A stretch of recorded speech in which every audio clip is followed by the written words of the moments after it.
আসসালামু আলাইকুম। নতুন একটি ভিডিওতে আপনাদের সবাইকে স্বাগতম। তো আজকে ভিডিওতে আমরা আলোচনা করব বাংলাদেশ সেনাবাহিনী নিয়োগ প্রক্রিয়া নিয়ে, অর্থাৎ সেনাবাহিনী মাঠ কার্যক্রমে কি কি ধাপ রয়েছে, কি কি ধাপ করার পর আপনাকে চাকরিতে নিয়োগপ্রাপ্ত হবে সেই সম্পর্কে বিস্তারিত আজকে আমরা ভিডিওতে আলোচনা করব। এখানে আমি লিখে রেখেছি ধাপগুলা, আপনারা ধাপগুলা যদি পড়েন এবং দেখেন তাহলে আপনারা বুঝতে পারবেন কি কি ধাপ আপনাকে অতিক্রম করতে হবে। মূলত এখানে 10টা ধাপ আপনাদের অতিক্রম করতে হবে। এখানে 10টা ধাপ রয়েছে, এই 10টা ধাপ আপনার অতিক্রম করতে হবে। 10টা ধাপ অতিক্রম করতে পারলে আপনাকে বাংলাদেশ সেনাবাহিনীতে নিয়োগপ্রাপ্ত হবেন। তো প্রথম ধাপটা কি? প্রথম ধাপ হচ্ছে এসএমএস যাচাই। আপনি যখন মাঠে যাবেন, মাঠে যাওয়ার পরে আপনাকে 72 ঘন্টা আগে যে এসএমএস টা দেওয়া হয়েছে, এসএমএস টা আপনাকে যাচাই করবে। অবশ্যই আপনি যে মোবাইলে এসএমএস টা এসেছে এই মোবাইলটা সঙ্গে করে নিয়ে যাবেন এবং আপনার অ্যাডমিট কার্ডটা নিয়ে যাবেন।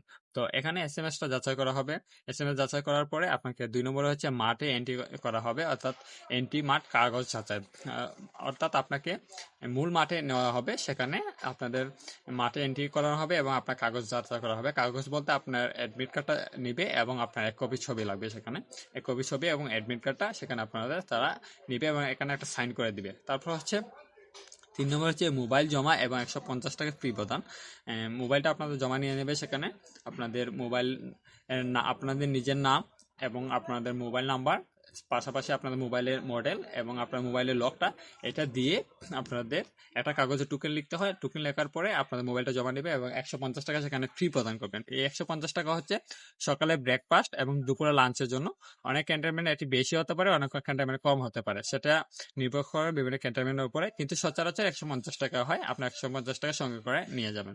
তার 4 নম্বর হচ্ছে নাস্তা প্রদান ও কাপড় চোপড় পরিত্যাগ। সকালে নাস্তাটা আপনার দিবে 4 নম্বরে।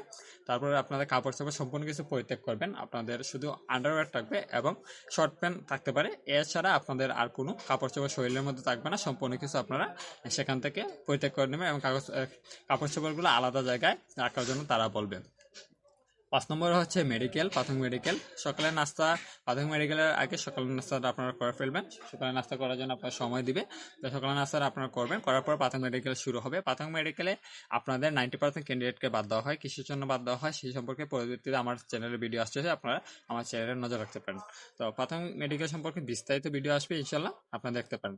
তো প্রাথমিক মেডিকেলে যারা সিলেক্টেড হবেন, এই যে 5টা ধাপ রয়েছে, এখানে 5টা ধাপের মধ্যে সবাই কিন্তু 5টা ধাপ যেতে পারবে বা 5টা ধাপ পর্যন্ত আপনারা যেতে পারে, কিন্তু বাকি ধাপগুলা, বাকি যে 5টা ধাপ রয়েছে, 5টা ধাপে আপনারা সকলে যেতে পারবেন না।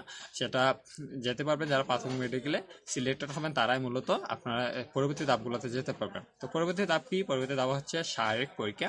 শারীরিক পরীক্ষা কি হবে? শারীরিক পরীক্ষা হবে আপনাদের দৌড়, তারপরে বিম, সিট আপ, বুক ডাউন। এই 4টা মূলত শারীরিক পরীক্ষা হয় প্রতি বছর, সেটাই হয়। আর শারীরিক পরীক্ষা অন্য কিছু হবে না। তো শারীরিক পরীক্ষায় কোনো ফেল পাস নেই। সেখানে প্রাথমিক মেডিকেলের পরে মূলত আর তেমন একটা ফেল দেওয়া হয় না। তো তারপরেও কিছু ক্যান্ডিডেটকে বাদ দেওয়া হয়। তারপরে আপনার শারীরিক পরীক্ষা যারা পাস করবেন তারা হচ্ছে লিখিত পরীক্ষা। লিখিত পরীক্ষা খুবই ইম্পর্টেন্ট, 50 মার্কের একটা পরীক্ষা হবে, সেখানে 10 পাইলে পাস। বাট আপনাদেরকে কিন্তু 12 মার্ক তুলতে হবে লিখিত পরীক্ষা। লিখিত পরীক্ষা কিসের জন্য ইম্পর্টেন্ট সেই সম্পর্কে আমার চ্যানেলে একটা ভিডিও আছে, ডিসক্রিপশন লিঙ্ক দিয়ে দেবো, সেখানে দেখতে পারেন। কারণ লিখিত পরীক্ষার মাধ্যমে আপনার সারা জীবন কষ্টে থাকবেন না আরামে থাকবেন সেটাই নির্বাচন করা হয়, কারণ লিখিত পরীক্ষার মাধ্যমে আপনার কোর্সটা বন্টন করা হয়। তারপর হচ্ছে লিখিত পরীক্ষার পর হচ্ছে চূড়ান্ত মেডিকেল। অনেক সময় লিখিত পরীক্ষার পরে বাইবার হয়ে যায়, তারপর চূড়ান্ত মেডিকেল হয়, কিন্তু আপনাদের লিখিত পরীক্ষার পরে চূড়ান্ত মেডিকেলটা হবে। তো চূড়ান্ত মেডিকেলের পরে আপনাদের বাইবারটা হবে।